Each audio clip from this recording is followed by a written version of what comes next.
자, 오늘은 닮음 도형에 대해서 알아보겠습니다. 자, 첫 번째로 우리가 오늘 배울 내용은 바로 닮음입니다. 자, 도형에서 닮음이라는 것은 한 도형을 일정한 비율로 확대하거나 축소한 도형이 다른 도형과 합동일 때 이 두 도형은 닮음인 관계에 있다라고 하는 겁니다. 일단 한번 선생님 써볼게요.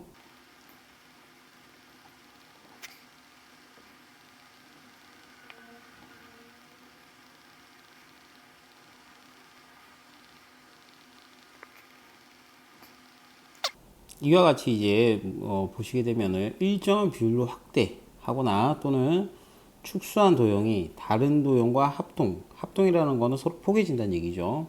자, 그때 이 두 도형은 서로 닮음인 관계가 있다. 그럼 예를 한번 들어볼게요. 예를 들어서 이런 정사각형이 하나 있다라고 해봅시다.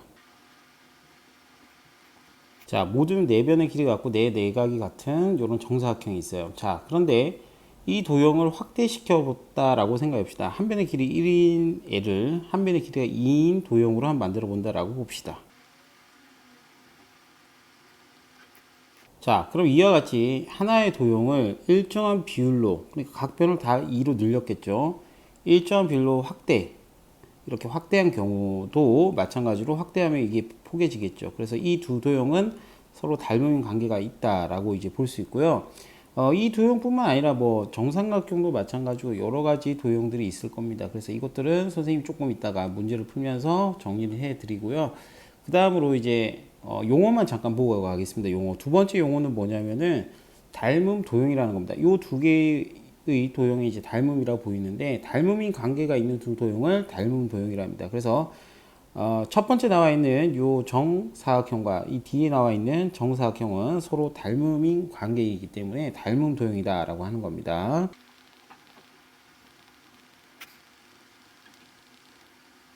자, 그 다음으로 이제 세 번째는 이제 뭐냐면은 이제 닮음의 기호라는 게 있는데요. 닮음의 기호는 우리가 이제 이런 식으로 이제 씁니다. 어떤 두 도형이 닮았을 때. 근데 이제 요 도형은 이제 이 s를 이제 눕혀놓은 건데요. 이 뜻은 뭐냐면은 similar라는 이런 영어 단어에서 따온 것입니다. 그래서 이 similar라는 단어는 닮았다라는 영어 단어예요. 그래서 이 닮음의 영어 단어 s의 첫 글자를 따서 얘를 눕혀놨다라고 이렇게 보시면 되겠습니다. 그럼 얘를 이제 닮은 기호를 어떻게 쓰는지에 대해서 한번 알아볼게요.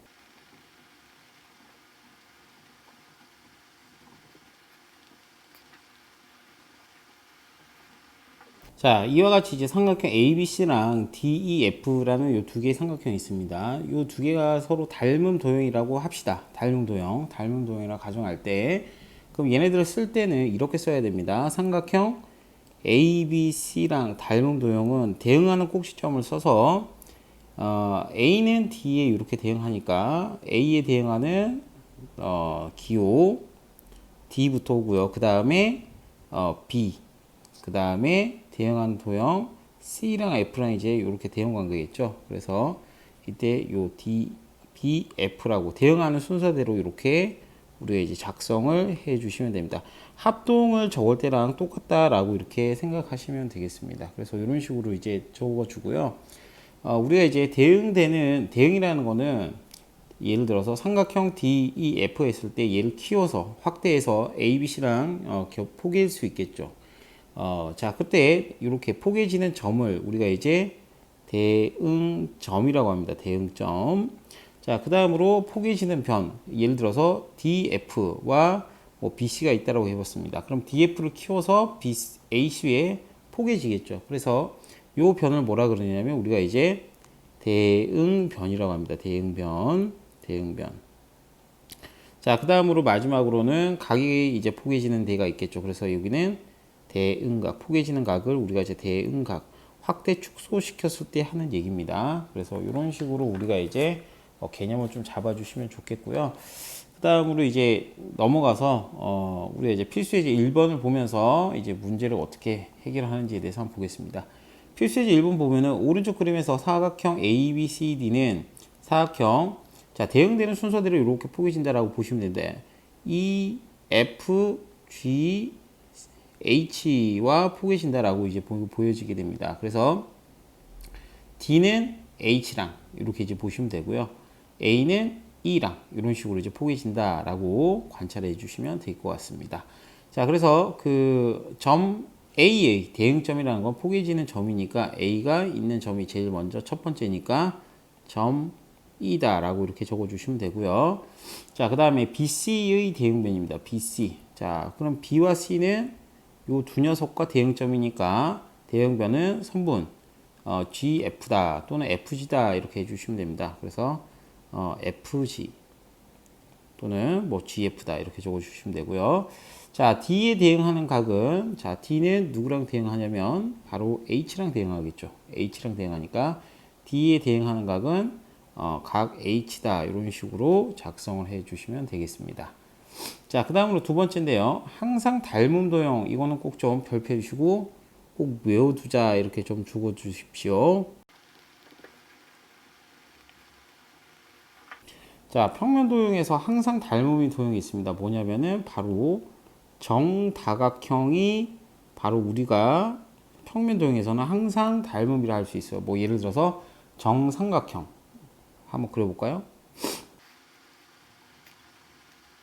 자, 정삼각형 같은 경우에는 한 변의 길이 1이라고 했을 때 얘를 두 배씩 키우게 되면은 한 변을 두 배로 키우게 되면 나머지 변들도 정삼각형은 세 변이 같은 삼각형이니까 똑같이 커지게 됩니다. 그래서 이와 같이 정다각형 같은 경우에는 항상 큰 도형과 작은 도형을 이렇게 비교하면 서로 닮음 관계에 있다, 닮음 도형이다 라고 할 수 있고요. 또 하나는 원도 마찬가지로 항상 닮음 도형이다 라고 볼 수 있고, 또 하나는 직각 이등변 삼각형입니다. 직각 이등변 삼각형. 자, 직각 이등변 삼각형은 항상 그 각이요 이런 식으로 볼 수 있는데 하나 직각이 여기 45도, 45도입니다. 왜냐하면 직각 이등변 삼각형은 이렇게 두 변이 이제 같잖아요, 그죠? 그럼 얘를 이런 식으로 확대시키더라도 그 각의 크기는 이렇게 변하지가 않습니다. 이렇게 45도를 유지하면서, 그러니까 모든 변이 이제 일정하게 커진다 또 작아진다 이런 식으로 이제 볼 수가 있겠습니다. 각이 다 고정되어 있으니까요. 자, 그 다음으로 중심각이 같은 부채꼴인데요. 뭐 예를 들어서 이런 식으로 부채꼴을 하나 만들어 볼게요. 자, 이 도형을 좀 더 확대시켜서 이렇게 만들었다고 봅시다. 자, 그러면 중심각이 같은 부채꼴 같은 경우에는 항상 확대 축소하면 동일한 모양을 가지고 있다라고 볼 수 있겠죠. 그죠? 그래서 중심각이 같은 부채꼴 역시도 닮음이다라고 이렇게 볼 수가 있겠습니다. 자, 그 다음으로 입체 도형에는 뭐가 있냐면은 구가 있습니다. 구. 자, 구가 있고요. 저 다른 도형들은 이제 있긴 한데 특수한 이제 조건들이 붙을 때라서 입체 도형에서는 그냥 구 또는 자, 정다면체만 좀 알아주시면 좋을 것 같습니다. 그래서 항상 닮음이 도형은 직사각형은 해당 사항이 없고요. 그 다음에 원은 맞고요. 그 다음에 직각삼각형은 안 됩니다. 왜 그러냐면 직각 이등변 삼각형만 이렇게 된다라고 볼 수 있어요. 왜 그러냐면 직각삼각형은 한 각이 직각인 삼각형입니다. 그럼 이런 직각삼각형이랑 이런 직각삼각형이 있다라고 그랬을 때 두 개를 확대 축소시켜서 이런 모양을 만들 수는 없습니다. 그러니까 모든 변을 일정한 비율로 늘리거나 줄여야 됩니다. 모든 변을 일정한 비율로. 그러니까 예를 들어서 뭐 여기 한 변을 두 배만큼 늘렸다라고 했을 때 여기 변의 길이도 두 배만큼 원래는 늘어나야 되는 거죠. 그래서 여기는 닮음 도형이 아니다라고 볼 수가 있겠습니다. 예각삼각형도 해당 사항이 없고요. 그 다음으로 직각 이등변 삼각형은 항상 닮음이고, 그 다음에 마름모도 아닙니다. 마름모 같은 경우에는 우리 이제 마름모가 이렇게 반듯하게 이제 생긴 마름모도 있을 거예요. 근데 이와 같이 좀 짜부러진 마름모도 있다 이겁니다. 자, 마름모라 해가지고 그러면은 항상 뭐다 이런 식으로 닮은 관계에 있다라고 볼 수는 없습니다. 그래서 마름모도 해당 사항이 없다. 그래서 답은 니은과 미음이다. 이렇게 이제 보시면 됩니다. 그리고 정다면체 같은 경우에는 우리가 크게 사면체, 자, 사면체, 그 다음에 정육면체, 그 다음에 정팔면체, 정이십이면체, 정이십면체 5개밖에 없습니다. 5개.